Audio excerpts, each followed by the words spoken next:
So the last section of Chapter 5 is Alzheimer's, pressure sores, and developmentally disabled clients. So we'll try and get through these. We've talked before about Alzheimer's disease when we were talking about the finger food diet.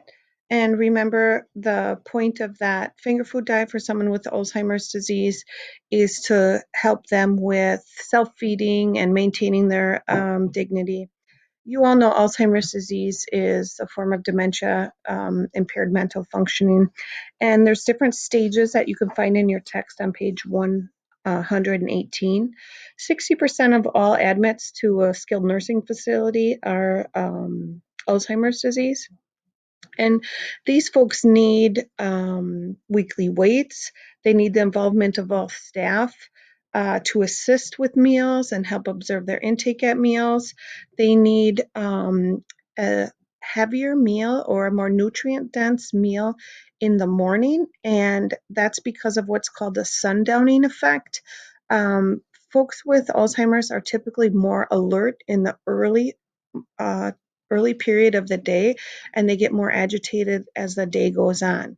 So if you remember that movie, The Notebook, towards the end of the movie when the husband comes to the skilled nursing facility and they're having a nice meal and they're reminiscing and then they start dancing and everything's going well, and all of a sudden the wife becomes combative and looks at her husband and doesn't know who she is. The medical professionals run in, and if you remember that scene, they say she's sundowning, and that's that effect where they're becoming more agitated later at night.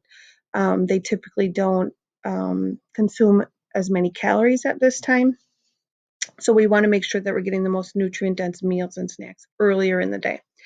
Someone with Alzheimer's disease is also very prone to wandering, so their calorie needs could be much higher because they are um, wandering and increasing calorie needs.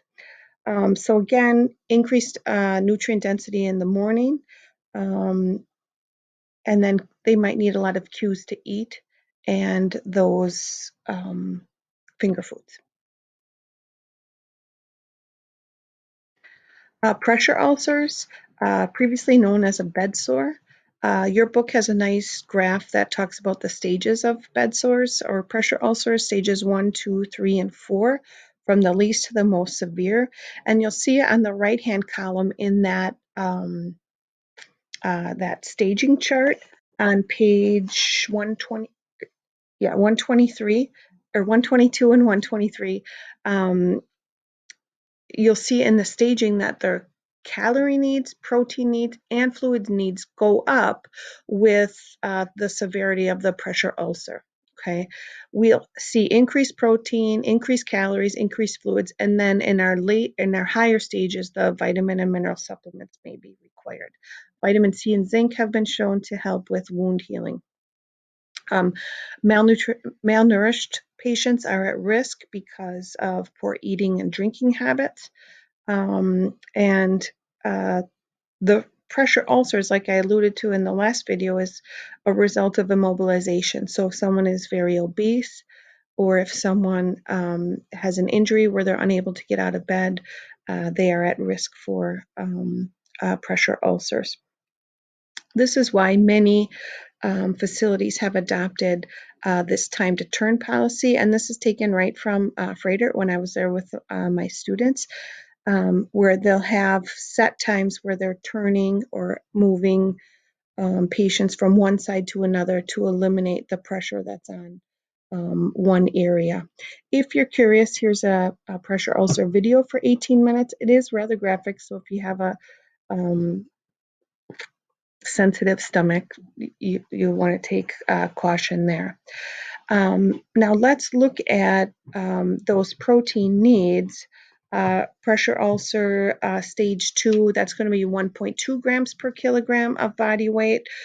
Pressure ulcer stage 4, that's going to be up to 1.6 grams per kilogram of body weight. So you'll want to be able to practice that math as well and know that someone with pressure ulcers is going to have both higher fluid needs, higher protein needs, and calorie needs. Finally, in this chapter is working with developmentally disabled and handicapped